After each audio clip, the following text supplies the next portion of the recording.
तो पिछले वीडियो में हमने पढ़ा था कि पावर शेयरिंग क्या है और पावर शेयरिंग की डेफिनेशन से हमने पावर किस तरह से शेयर की जाती है उसके बारे में पूरा पढ़ लिया था। और मुझे उम्मीद है कि आपने उसको लिख भी लिया होगा, क्योंकि बाद में फिर याद नहीं होगा। नोट्स भी लिंक मैंने उस वीडियो में भी दिया था, इस वीडियो में भी डाल रहा हूं। देखिए, अब हम देखेंगे कि पावर शेयरिंग क्यों, वाई पावर शेयरिंग, कि पावर आखिर शेयर करें ही क्यों, क्या जरूरत है सत्ता की साझेदारी की।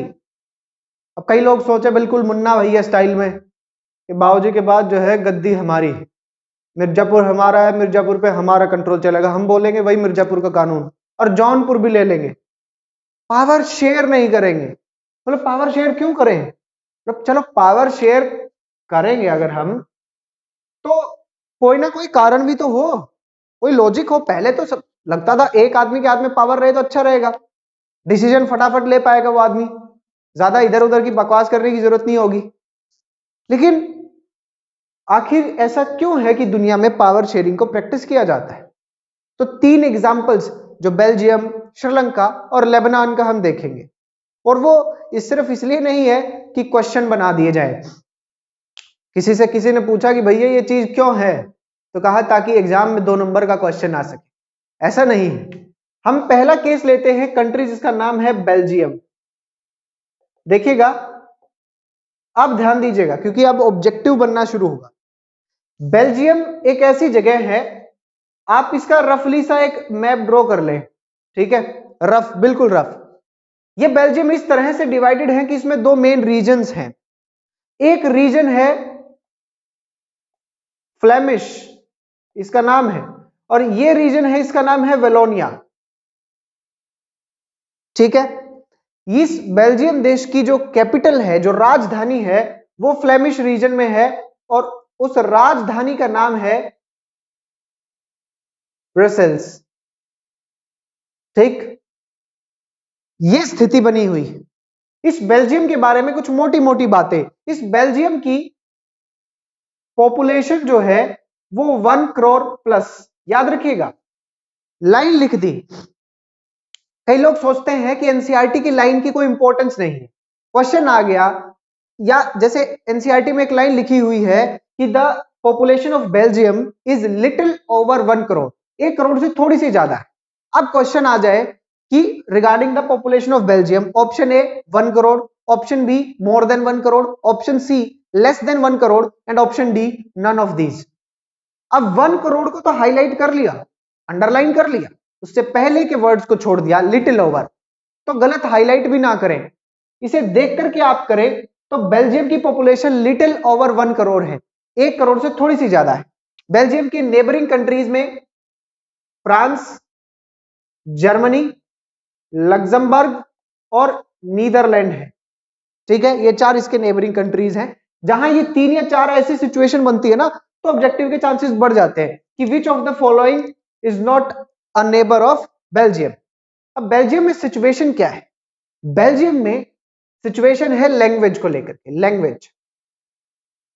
लैंग्वेज प्रॉब्लम है। यहां पर 3 भाषाएं बोलने वाले लोग रहते हैं, एक जो फ्रेंच बोलते हैं, एक जो डच बोलते हैं और तीसरे जो जर्मन बोलते हैं।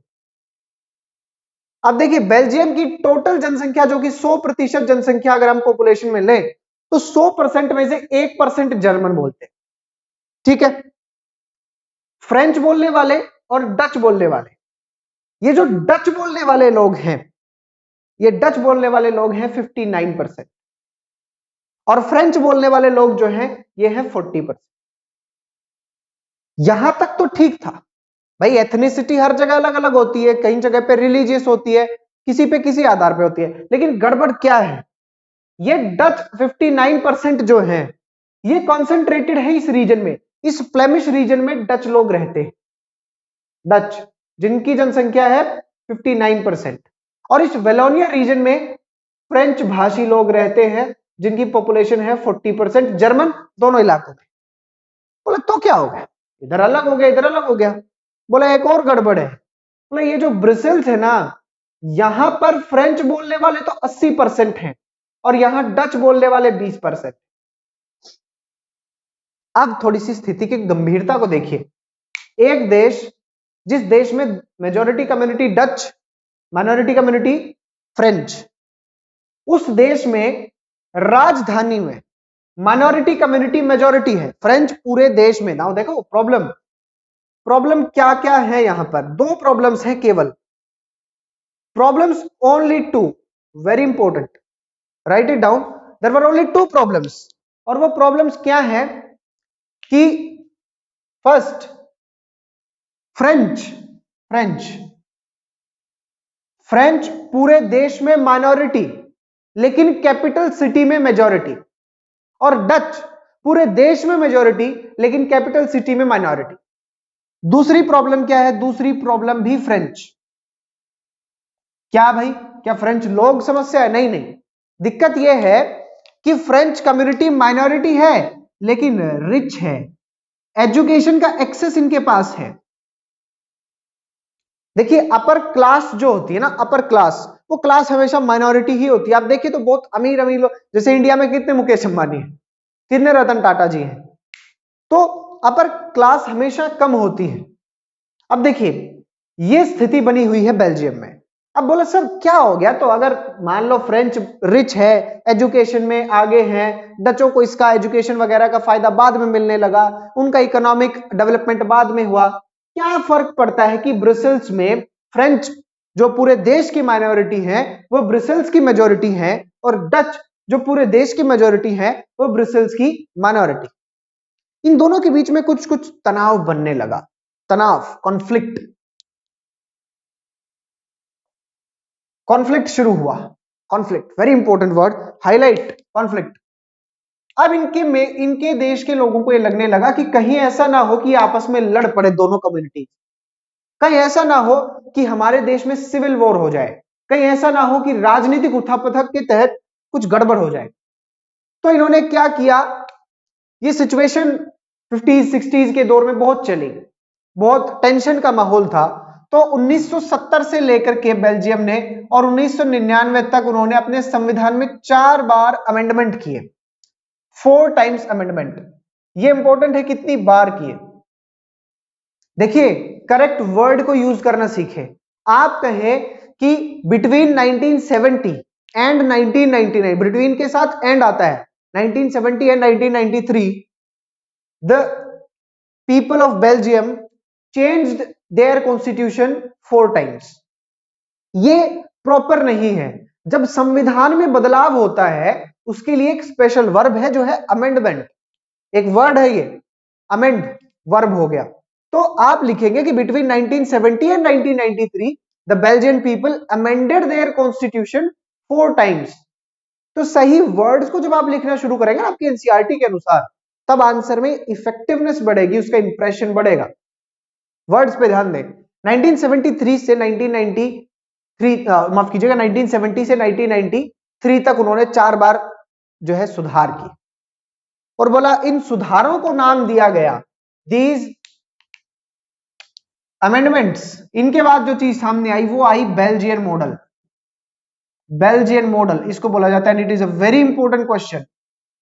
बेल्जियन मॉडल के ऊपर सवाल आता है, ऑब्जेक्टिव में आता है, सब्जेक्टिव में भी, सब्जेक्टिव में तो पूरा क्वेश्चन ही बन जाता है। इसने क्या कहा, इसने कहा पहले सेंटर की देखो, फिर स्टेट की देखो, फिर ब्रुसेल्स की देखो, और फिर लोगों की देखो। सिंपल 4 बातें इसने कही, 4 बातें इसने कही और कुछ नहीं कहा इसने, बहुत सिंपल सिंपल सी बातें। बोला सबसे पहले पूरे देश को सेंटर में जो गवर्नमेंट होती है जो पूरे देश की फंक्शनिंग पे ध्यान देती है, पहले उसको देखो।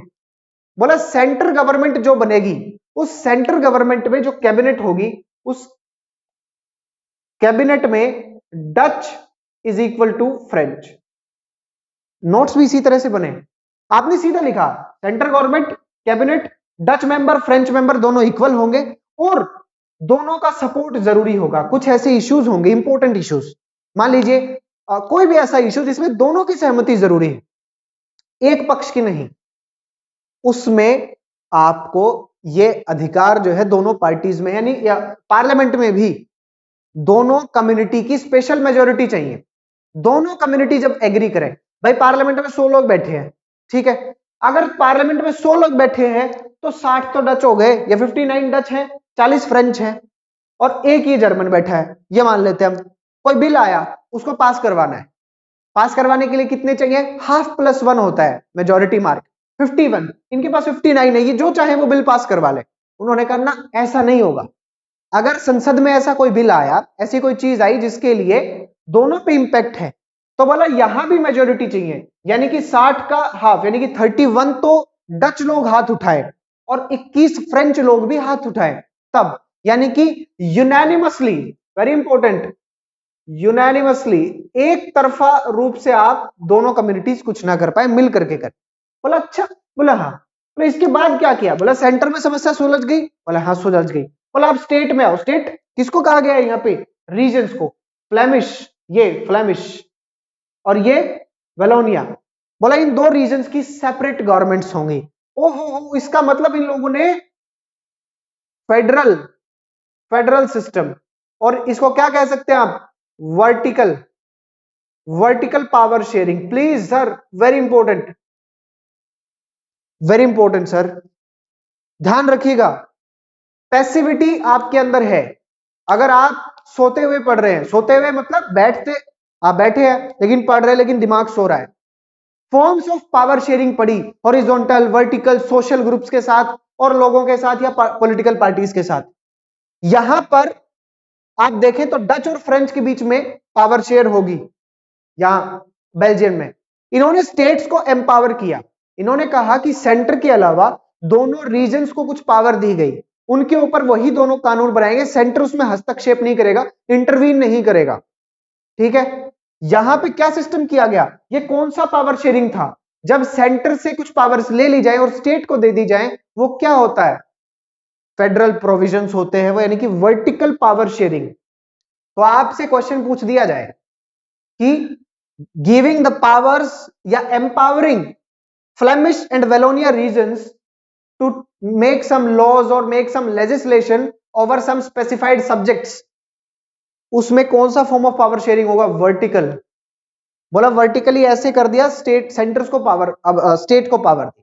बोला ब्रुसेल्स में, बोला कैपिटल के लिए भी काम करो कि ब्रुसेल्स की कैबिनेट अलग होगी और ब्रुसेल्स की कैबिनेट में भी डच फ्रेंच के बराबर, डच और फ्रेंच बराबर होंगे ब्रुसेल्स में भी। जैसे दिल्ली है, अब दिल्ली में सब कुछ है, प्राइम मिनिस्टर्स ऑफिस है, होम मिनिस्टर है, तो डायरेक्टली वही एडमिनिस्टर कर ले, लेकिन नहीं, दिल्ली एक अलग सीएम उसको चलाता है। तो यहां ब्रुसेल्स की कैपिटल ये हो गया। बोला अब इन तीनों के हितों के लिए कम्युनिटी गवर्नमेंट होगी, कम्युनिटी गवर्नमेंट यानी कि क्या?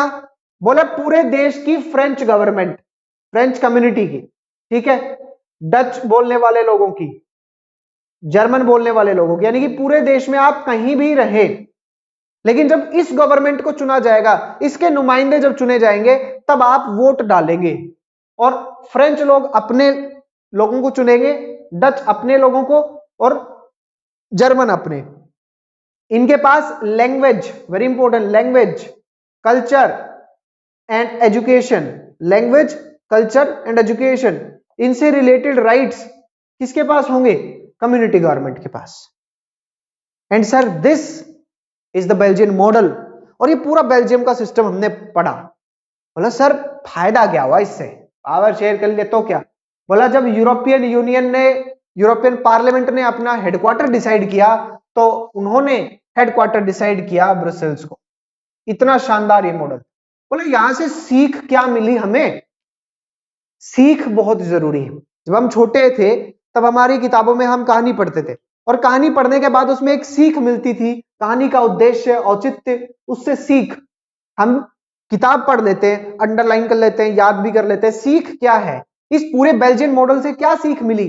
कि पावर शेयर जब की जाती है तो ये जो कन्फ्लिक्ट है, ये कन्फ्लिक्ट वॉयलेंस में तब्दील नहीं होता, और जब वॉयलेंस होता है तो पॉलिटिकल इंस्टेबिलिटी आ जाती है, राजनीतिक जो है उठापटक होनी शुरू हो जाती है, पॉलिटिकल इंस्टेबिलिटी। यानी कि पावर शेयरिंग से वॉयलेंस रुकता है और पावर शेयरिंग से पॉलिटिकल इंस्टेबिलिटी रुकती है, और पॉलिटिकल इंस्टेबिलिटी रुक जाए अगर, तो डेवलपमेंट होता रहता है देश में।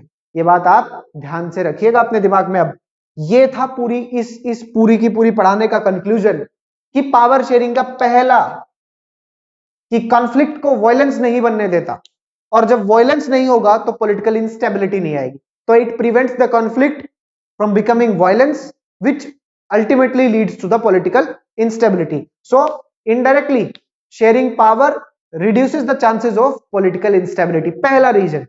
बोला अच्छा, बोला और क्या? बोला अब दूसरा, मैं आप पता, आप मुझे दिख रहा है कि आपको पता है प्रूडेंशियल रीजंस, मैं वही पढ़ा रहा हूं, लेकिन उस एक एक रीजन के पीछे की कहानी, पूरी स्टोरी आपके दिमाग में रहेगी। अब दूसरे पे आते हैं कि और क्या कारण है।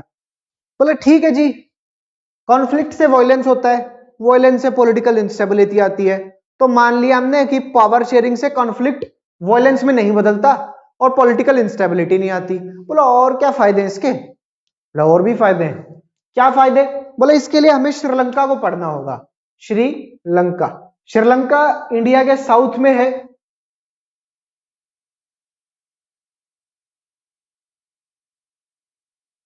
Something like this. थोड़ा सा मैप पे भी आप ध्यान दें, रफ मैप्स। देखिए नोट्स की बात जहां तक की जाती है ना, notes, so notes are the reflection of your answer writing. लेकिन इसका मतलब ये नहीं है कि नोट्स में ही बहुत सुंदर लिखने लग गए, नहीं। लेकिन नोट्स में वो चीजें ऐड कीजिए जो आपके आंसर की प्रेजेंटेशन को बढ़ाएं। Whenever you are asked about the ethnic problem in Sri Lanka, boards में क्वेश्चन आ गया कि describe what was the problem in Sri Lanka, तो श्रीलंका के अंदर तमिल सेपरेटिज्म को जब आप दिखाएंगे, तमिल एलम की बात करेंगे, तब आपने मैप बना के और शो कर दिया कि सर ये है तमिल एलम, ये थी प्रॉब्लम। प्लीज एक बार करके देखिए आप अपने आंसर में खुद से लिख के, एंड यू विल रियलाइज कि आपका आंसर 100 टाइम्स इंक्रीज होगा, उसकी वैल्यू जो है, उसकी इंप्रेशन जो है। ये श्रीलंका है। बोला श्रीलंका में क्या प्रॉब्लम चल रही है? बोला श्रीलंका अच्छा सा देश है, इस श्रीलंका में प्रॉब्लम है फिर से वही, लेकिन सबसे पहले हम देखें कि इसकी लगभग 2 करोड़ जनसंख्या है, और 1948 में आजाद होता है श्रीलंका, और उस समय नाम था सिलोन। ठीक। श्रीलंका में समस्या क्या है? श्रीलंका में भी समस्या है लैंग्वेज पे, लैंग्वेज बेस्ड प्रॉब्लम्स श्रीलंका में है। बोला क्या प्रॉब्लम्स है? बोला यहां 2 भाषाएं बोलने वाले। एक बात याद रखिए, जैसे मैं आपको कहूं सिनला स्पीकर्स, और एक है तमिल स्पीकर्स।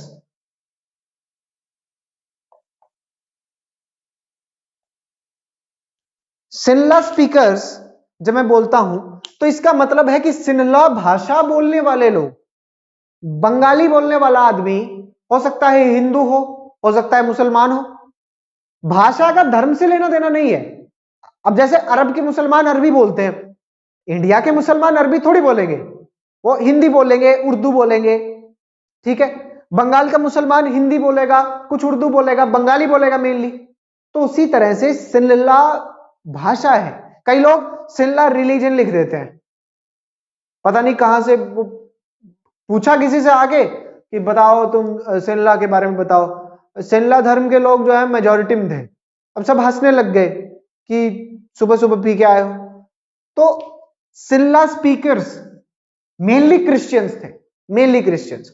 बोला उनकी जनसंख्या का 74% हिस्सा सिनला स्पीकर है। अच्छा, बोला हाँ। और बोला 18% जो है तमिल्स हैं। बोला हाँ जी तमिल्स होंगे। बोला लेकिन ये तमिल स्पीकर है ना, देखो याद रखना भी इसको बार बार तमिलनाडु तमिलनाडु से, हाँ तमिलनाडु से गए थे। बात क्या थी कि इसमें 2 कैटेगरी बनी हुई थी। एक थे श्रीलंकन तमिल्स, जो श्रीलंका में ही थे, वहीं पे ओरिजिनेट हुए लेकिन तमिल बोलते थे। और एक थे इंडियन तमिल्स, यानी कि ब्रिटिश लोग जो थे। आप इसी साल ग्लोबलाइजेशन वाले चैप्टर में पढ़ेंगे कि ब्रिटिशर्स भारत से लोगों को कॉन्ट्रैक्ट के ऊपर ले जाते थे, वहां पर काम करवाते थे प्लांटेशंस में। तो बोला ये श्रीलंकन तमिल्स तो है जी 13%, और ये है जी 5%। अच्छा। बोला वहां 3 रिलीजन है, क्रिश्चियनिटी, हिंदुइज्म, इस्लाम, और एक और है वो है बुद्धिज्म। बुद्धिज्म श्रीलंका का ऑफिशियल रिलीजन है, बुक में नहीं लिख रखा। Buddhism is the official religion of Sri Lanka, book में नहीं है, लेकिन क्वेश्चन तो आएगा क्योंकि बुक में हिंट है। And that is why I से एनसीईआरटी को पढ़ना नॉट इजी। रीड कर लिया, रीड कर लेना, पढ़ना नहीं होता। देखो ध्यान से, अब क्रिश्चियनिटी कहते हैं जी 7% लोग क्रिश्चियन हैं, ठीक है, 7% क्रिश्चियन है इस देश में, बोला, लेकिन वो मेनली क्रिश्चियंस सिल्ला है, ठीक है, लेकिन मेजोरिटी सिल्ला बुद्धिस्ट है। 74% सिल्ला में से बहुतायत लोग बुद्धिस्ट हैं, ठीक, यानी कि वहां पर बुद्धिज्म मेजोरिटी में फॉलो किया जाता है। क्रिश्चियनिटी बोला 7% क्रिश्चियनिटी है, और ये 7% में से मेनली मान लेते हैं कि 6% जो है सिल्ला हो, तो मेनली तो सिल्ला हो गए, 1% तमिल भी हो सकते हैं, तमिल भाषा बोलने वाले। बोला ये हिंदू और इस्लाम भी तो वहां पे हैं, बोला हाँ, हिंदुइज्म और इस्लाम को मानने वाले मुख्यतः तमिल हैं। मान लेते हैं कि इस्लाम और वहां पर मिलकर के बनता है 6%, फॉर एग्जाम्पल मान लेते हैं दोनों का, इस 6 में से 5% तमिल्स हो, लेकिन 1% सिल्ला भी हो सकते हैं। यहां पर मैं आपको कंफ्यूज नहीं कर रहा, मैं आपको कह रहा हूं कि भाषा का धर्म से कोई लेना देना नहीं है। 74% श्रीलंका की आबादी में सिंहला भाषा बोलने वाले लोग हैं, comma most of the Sinhala speakers practice Buddhist religion, Buddhism वहां पे मेजोरिटी के द्वारा फॉलो किया जाता है। However some of the Sinhala speakers are Christians, Hindus as well as Muslims, ठीक है। Tamil speakers form 18% of the Sri Lankan population. 13% of this are Sri Lankan Tamils (bracket) those who originated in Sri Lanka, and 5% are Indian Tamils (bracket) whose forefathers were taken by the Britishers from India and shifted to Sri Lanka to work there in the plantation farms. Majority Tamil speakers are either Hindus or Muslims. However, a small proportion of them is Christian as well as Buddhist. समझ में आया? ठीक है। अब समस्या क्या है यहां पे, बोला आखिर दिक्कत क्या है तमिल में? बोला दिक्कत ये है कि ये जो लोग हैं ना सिल्ला, ये सोचते हैं Sri Lanka belongs to Sinhala speakers, या एक ही लाइन में कहें तो श्रीलंका बिलोंग्स टू सिल्लास। ये वो सोचते हैं कि श्रीलंका तो हमारा है, हम राज करेंगे इस पे। इन लोगों ने ये मान लिया, क्योंकि मेजोरिटी में थे तो सरकार में भी पावरफुल थे। अब इन लोगों ने कुछ ऐसे कांड करने शुरू किए कि श्रीलंका में गड़बड़ हुई। अब वो कांड देखते हैं इन लोगों ने क्या किए। अब इन लोगों ने कुछ गड़बड़ की, वो क्या गड़बड़ की? पहली 1956 द सिन्हला ओनली एक्ट, ये एक्ट नाम नहीं दिया गया। 1956 में ये लोग, अरे नाम तो सही रखते यार, नाम तो कुछ ऐसा हो, अरे डिस्क्रिमिनेटरी है कुछ भी है, नाम तो बड़ा होना चाहिए।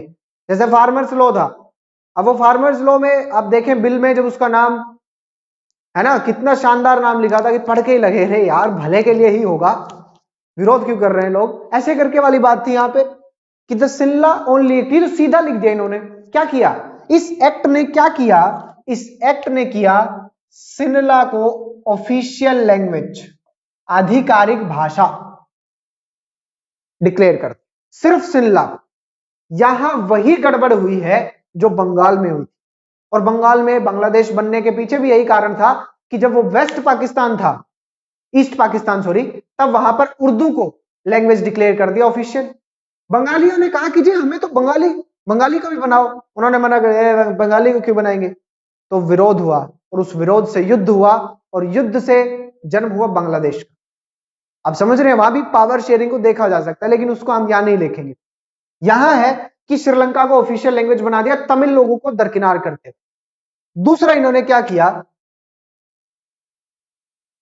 प्रिफरेंशियल पॉलिसीज, सिर्फ एक एक वर्ड को आप हाईलाइट कर लेना, प्रेफरेंशियल पॉलिसीज, कि यूनिवर्सिटी में, गवर्नमेंट जॉब्स में, हर जगह पर आप सिल्ला स्पीकर्स को प्रमोट कर रहे हैं।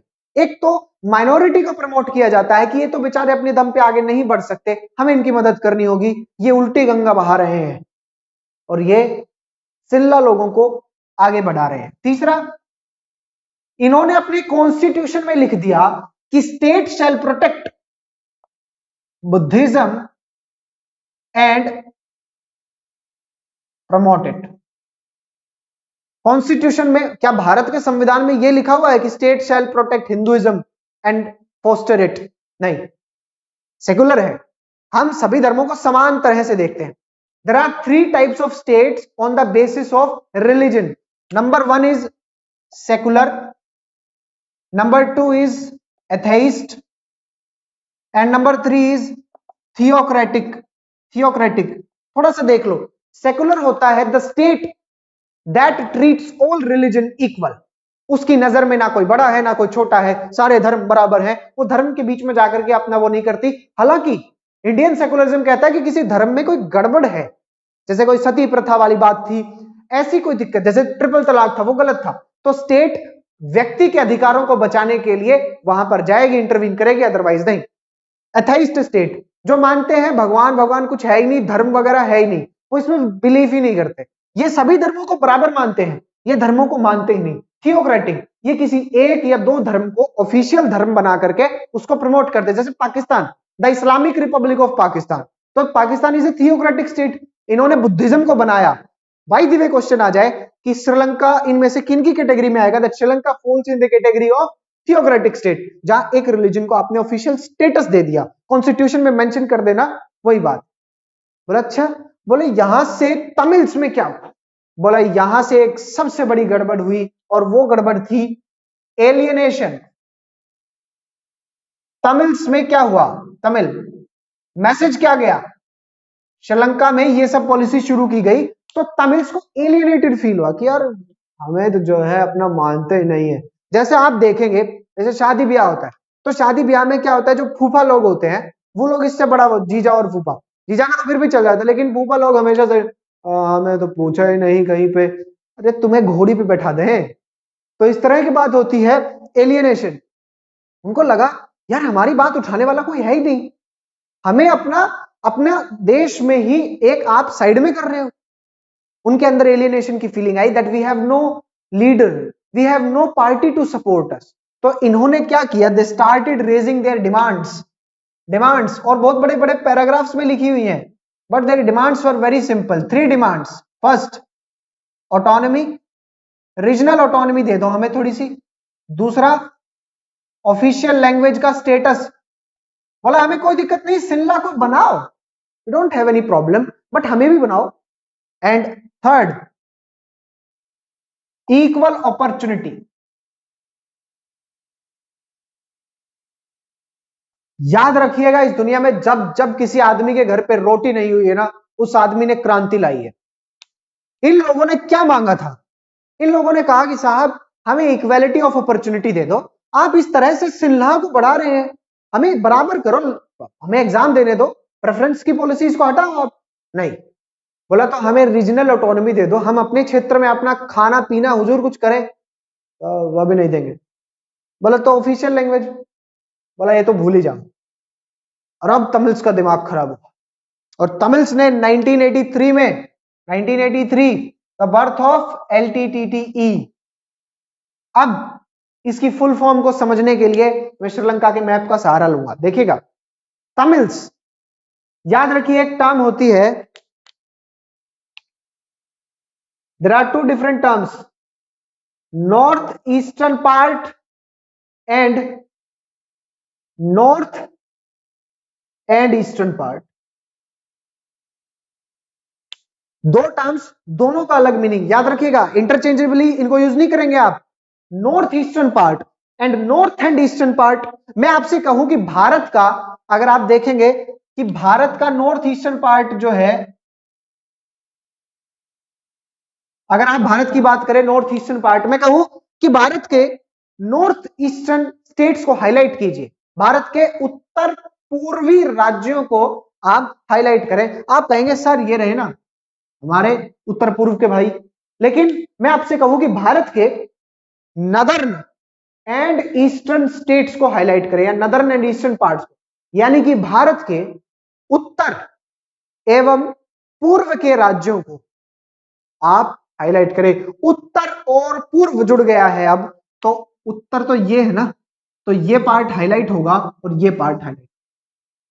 नॉर्थ ईस्टर्न केवल ये बनता, और नॉर्थ एंड ईस्टर्न, इसलिए श्रीलंका में आप आंसर राइटिंग में सबसे बड़ी गलती करेंगे, दैट एलटीटीटी, यानी कि वो एक सेपरेट, वो आप सेपरेट देश की बात करने लगे, सेपरेट नेशंस फॉर तमिल्स, कि श्रीलंका में ही तमिल्स के लिए अब एक अलग देश की मांग उठने लगी, और वो अलग देश कहां होगा, नॉर्थ एंड ईस्टर्न पार्ट में। याद रखिएगा, नॉर्थ एंड ईस्टर्न पार्ट में। अब आप देखेंगे कि सर नॉर्थ ईस्टर्न पार्ट, यानी कि ये बेल्ट जो है ना, ये वाली बेल्ट जो है ये, अब देखिएगा, this was the Tamil Eelam. Tamil Eelam का मतलब था separate state, separate country for Sri Lankan Tamils who were living under the rigorous and oppressive Sinhala dominance, ये उन्होंने मांग की। तो लिट्टे का मतलब क्या हो गया, लिट्टे का मतलब हो गया लिबरेशन, एल से लिबरेशन, आजादी, किसकी, तमिल एलम की, किसके द्वारा, टाइगर्स, यानी कि liberation Tigers of Tamil Eelam, ये टाइगर के रूप में अपने आप को एक शो किया गया, लिट्टे। और आप प्रभाकरण वाला प्रकरण तो जानते ही हैं, श्री राजीव गांधी जी की हत्या में उनकी इन्वॉल्वमेंट, ये तमिल इलम की बात इन्होंने की।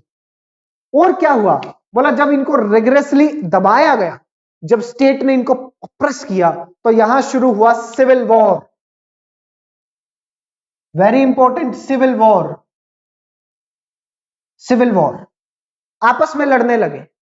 बोला देखो, यहां से एक बात तो देखी, क्योंकि सिल्ला का मानना था कि श्रीलंका बिलोंग्स टू सिल्ला, वो एक बिलीफ में विश्वास रखते थे, एंड वो था majoritarianism, majoritarianism, very important sir. Sri Lanka लोगों का यह मानना था, सिल्ला लोगों का यह मानना था कि मेजोरिटी को वो जैसे रूल करना चाहे वैसे करना देना चाहिए, जिसके पास मेजोरिटी है वो जो चाहे वो करे, और इसीलिए वो सिल्ला ऐसी ऐसी हरकतें कर रहे थे यहां पे। लेकिन जब ये बातें हुई तो कंट्री में सिविल वॉर हो, तो ध्यान से देखो, अगर ये पावर शेयर कर लेते तो क्या सिविल वॉर होती, बोला नहीं। शुरू में देखा जाए तो मेजोरिटेरियनिज्म इनको बड़ा अच्छा लगा, ये देखा हम अपनी मर्जी से प्रेफरेंशियल पॉलिसी लगाएंगे, अपने धर्म को आगे करेंगे, तुम लोगों को नहीं जीने देंगे।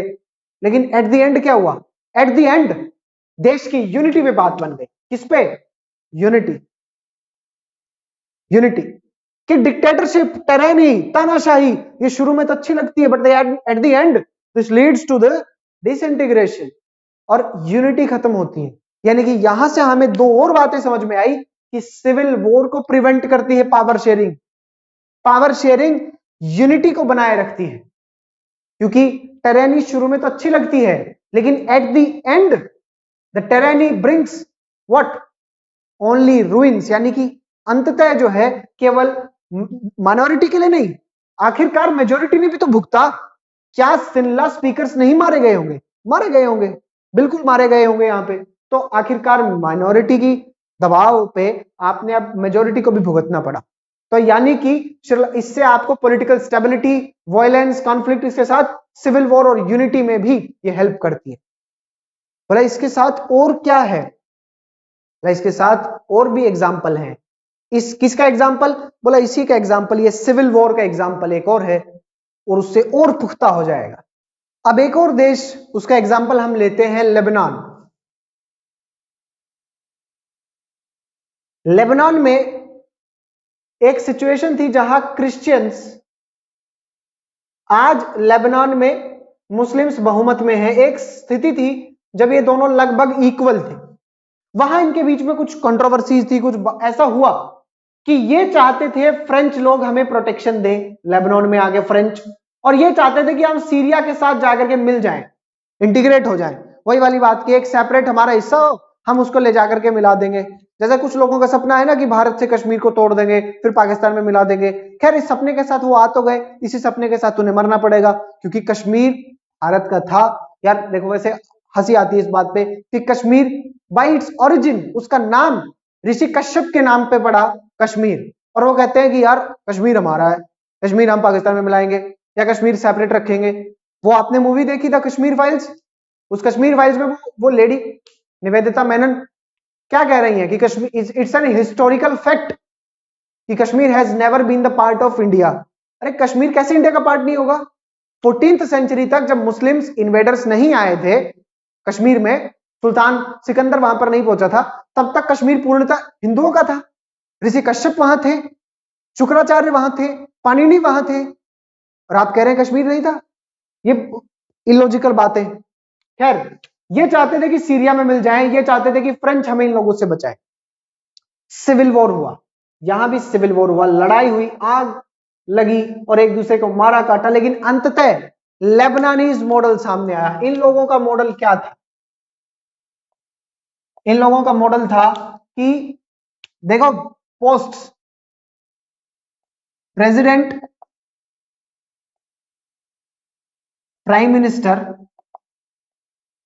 President, prime minister, deputy prime minister and speaker. Speaker, house में स्पीकर होता है ना, जो चेयर करता है हाउस को, चेयर नहीं, चेयर, प्रिजाइड करता है, पता चले चेयर वाली बात चल रही है। देखो इन्होंने क्या किया, इन्होंने कहा जगह बांट लो यार, पोस्ट बांट लो, आराम से काम करेंगे। इन्होंने कहा कि मैरोनाइट सेक्ट, सेक्ट होते हैं, जैसे क्रिश्चियनिटी में ऑर्थोडॉक्स है, प्रोटेस्टेंट है ना, कैथोलिक्स है, आप इन डिटेल में है ये तो, लेकिन जैसे आप मान लेना, जैसे हिंदुइज्म है, हिंदुइज्म में वर्ण है, फिर वर्णों के अंदर जो आप जाएंगे तो गोत्र अलग अलग है, ब्राह्मण है, जैसे मान लीजिए ब्राह्मण में अलग अलग गोत्र है, तो उसी तरह Maronite sect of Catholic Christians, Catholic Christians का मैरोनाइट सेक्ट से जो व्यक्ति बिलोंग करेगा वही लेबनान का राष्ट्रपति बन सकता। जैसे अमेरिका में नियम है, अमेरिकन सिटीजन बाय बर्थ हो तो ही राष्ट्रपति बनेगा। राष्ट्रपति एक्वायर्ड, इंडिया में तो नहीं है ये, इंडिया में तो एक्वायर्ड सिटीजनशिप से भी आप बन सकते हैं। जैसे 2004 में जब कांग्रेस लेड, कांग्रेस पार्टी नहीं, कांग्रेस लेड कॉलिशन यानी यूनाइटेड प्रोग्रेसिव अलायंस जब सत्ता में आया, तो बात चल रही थी श्रीमती माफ कीजिएगा, श्रीमती सोनिया गांधी जी को जो है प्रधानमंत्री बनाने की, लेकिन वो तो इटली की नागरिक थी पहले, बाद में आकर के उन्होंने भारत की नागरिकता स्वीकार की थी। तो ये बात आप देखें कि भारत में नागरिकता जन्म से ना होकर के अगर बाद में आपने लिए तो भी बन सकते हैं। अमेरिका में नियम है कि बाई बर्थ कोई अमेरिकन है तो ही राष्ट्रपति बनेगा। So Lebanese model said Maronite sect of Catholic Christian से ही राष्ट्रपति बनेगा। बोला 4 पोस्ट हैं, एक क्रिश्चियन की, एक मुस्लिम की, फिर एक क्रिश्चियन की, फिर एक मुस्लिम की। बोला ठीक है। बोला अब क्या किया? बोला यहां पर शिया मुस्लिम्स, शिया मुस्लिम से प्राइम मिनिस्टर बनेगा। और बोला डेप्यूटी प्राइम मिनिस्टर सुन्नी, क्योंकि 2 ही है इसमें main, deputy prime minister sorry speaker जो बनेगा वो सुन्नी मुस्लिम से बनेगा। बोला ये कौन सा बच गया? अरे बोला ऑर्थोडॉक्स, सिंपल लिख लो, आप प्रोटेस्टेंट को भूल जाओ, आप ये मान लो क्रिश्चियनिटी में 2 सेक्ट है, कैथोलिक, ऑर्थोडॉक्स। मुसलमानों में 2 सेक्ट है, शिया और सुन्नी, तो पहले लिख दो कैथोलिक, फिर शिया, फिर ऑर्थोडॉक्स, फिर Sunni, simple. Orthodox Christian deputy prime minister बनेगा। ये था लेबनानीज मॉडल। और अब खलील अपने दादा से कहता है कि दादाजी ये सब बकवास है, क्यों ना जिस आदमी के पास पावर हो, the one who has the majority, the one who has the majority वही बने। तो उसके दादा उसको कहते नहीं बेटा, तूने वो खून की नदियां नहीं देखी हैं जो लेबनान में बही। जब ये मॉडल आया तो मुस्लिम्स ने कहा हम सीरिया के साथ नहीं मिलेंगे, क्रिश्चियंस ने कहा हम फ्रेंच से कोई बात नहीं करेंगे, हम अपना देश चलाएंगे। बेरूत लेबनान की राजधानी है, बेरूत में कुछ समय पहले बम धमाके हुए और वहां पर कुछ ऐसी गड़बड़ हुई थी, लेकिन एट लास्ट लेबनानीज मॉडल सक्सेसफुल हुआ। तो लेबनान के मॉडल से भी हमारी इन बातों को समझ में आता है कि सिविल वॉर और ये यूनिटी को मेंटेन करने के लिए जरूरी है। बोला ये जो हमने देखा, प्रूफ दिया, तो ये जो सेट ऑफ रीजंस है, this set of reasons is called prudential, prudential set of reasons, prudential set, prudential set, prudential, why prudential?